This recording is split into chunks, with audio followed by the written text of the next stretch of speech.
భారతదేశంలో దాడి జరిగినప్పుడు భారతదేశానికి నిలబడాలి తప్ప పాకిస్తాన్కి నిలబడతాం మీరు సెక్యులరిజం అంటే అది ఏ ససేమిరా ఎవరు ఒప్పుకోరు. ఇక్కడ ఆ బలం మనం చూపించాలి. మనం ప్రాణాలు పోతే తిరిగి వస్తాయా? ఆయన ప్రాణాలు పోయినాయి, ఆయన బిడ్డల పరిస్థితి ఏంటి?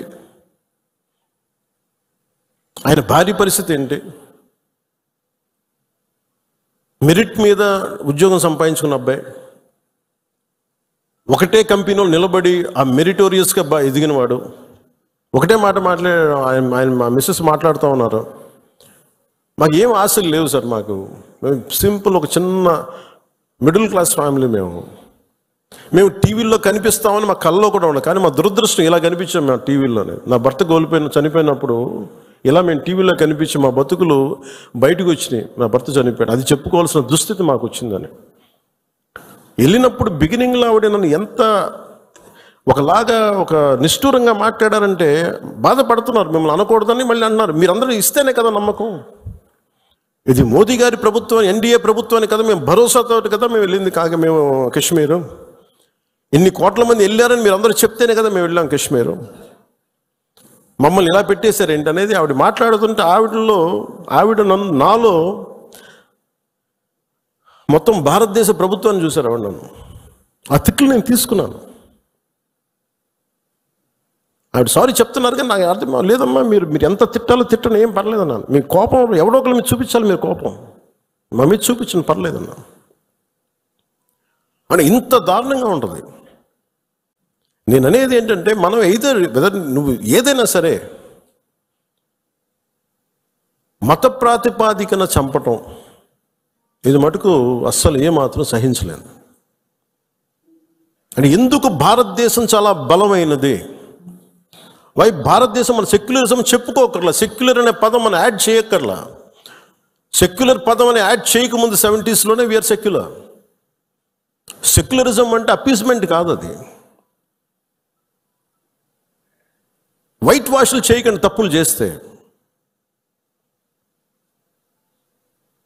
సర్ తన్సే జుదా అని చెప్పి అంటే అట్లాగే తుపాకులతో సర్ తన్సే జుదా చేశారు వాళ్ళు ఉగ్రవాదులు. తల లేదు, పట్టుకుందాం ఆకన్నా ఇలా అంటే తల లేదు అక్కడ. మీరు ఊహించుకోగలరా? అది మీరు మాట్లాడే తల లేదు. ఇంత క్రూరంగా చంపేశారు. ఎంత సహనం చూపిస్తాం? తప్పు జరిగినప్పుడు తప్పని చెప్తాం. పాకిస్తాన్కి మనకి ఏంటి తేడా? జిన్నా విడిపోయినప్పుడు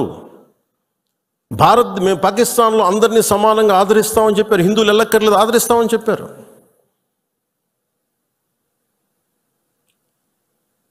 రెండు కోట్ల పైన ఉండే చాలా కోట్ల ఎక్కువ అంత జనాభా ఉండే చోట ఈరోజు జస్ట్ పట్టుమని కొన్ని లక్షల్లో ఉంటారు పాకిస్తాన్లో హిందువులు అంతే. బట్ వేరస్ మన దేశంలో పాకిస్తాన్లో ఎంత జనాభా ఉందో ముస్లిం జనాభా అంత జనాభా ఇక్కడ ఉంది. That's what India. అంటే మనం నిజంగా ఈ సోకాల్డ్ సూడో సెక్యులర్ వాదులు చెప్పిన విధానంగానే అయితే నిజంగా అసలు ఇంతమంది ముస్లిం పాపులేషన్ ఉంటుందా? ఇంత వివక్ష చూపించే దేశం అయితే, హిందువులే నిజంగా వివక్ష చూపించే దేశమే అయితే ఇన్ని లక్షల మంది ఉండగలరా? అసలు ఇన్ని కోట్లాది మంది జనం ఉండగలరా? పాకిస్తాన్లో ఎంత ముస్లిం జనాభా ఉందో భారతదేశం అంతే ముస్లిం జనాభా ఉందో. దాదాపు అంత వివక్ష హిందువులకి ఎందుకు ఉంటుంది? హిందూస్ అక్కడెక్కడ కొంతమంది నాయకులు ఉన్నారేమో మనకు తెలీదు. సంఘటనలు జరుగుతూ ఉంటాయి. మొన్నటికి మొన్న బంగ్లాదేశ్లో హిందువుల మీద దాడులు జరుగుతూ ఉన్నారు, విగ్రహాలు కాల్చేస్తూ ఉన్నారు, దుర్గాదేవి ఆలయాలు కాల్చేస్తూ ఉన్నారు. నేను మాట్లాడుతున్నప్పుడు మనకెందుకు సార్ అంటారు, అక్కడి నుంచి శరణార్థులు వచ్చేస్తారు, అప్పుడు ఇక్కడికే వస్తారు. దేశం మొత్తం అప్పుడు మన స్థానికులకు ఉద్యోగాలు పోతే అప్పుడు మీకు ఓకేనా అన్న. ఆ దేశం బాగుంటేనే మనం ఇక్కడ ఉద్యోగాలు మన వాళ్ళకి ఇవ్వగలం. రెండు రాష్ట్రాల మధ్య కూడా తెలంగాణ కానీ ఆంధ్ర కానీ ఇక్కడి నుంచి మీరు వచ్చేస్తే మా ఉద్యోగాలు పోతున్నాయనే కదా సెపరేట్ స్టేట్ అయింది. అలాంటిది ఎక్కడ నుంచో శరణార్థులు వాళ్ళ యుద్ధ పరిస్థితులు వాళ్ళ వాతావరణ పరిస్థితులు బాగలేక మనకు వచ్చేస్తే అది మనకు అదనపు భారం, అది దేశానికి కూడా. అంతేగాని దీంట్లో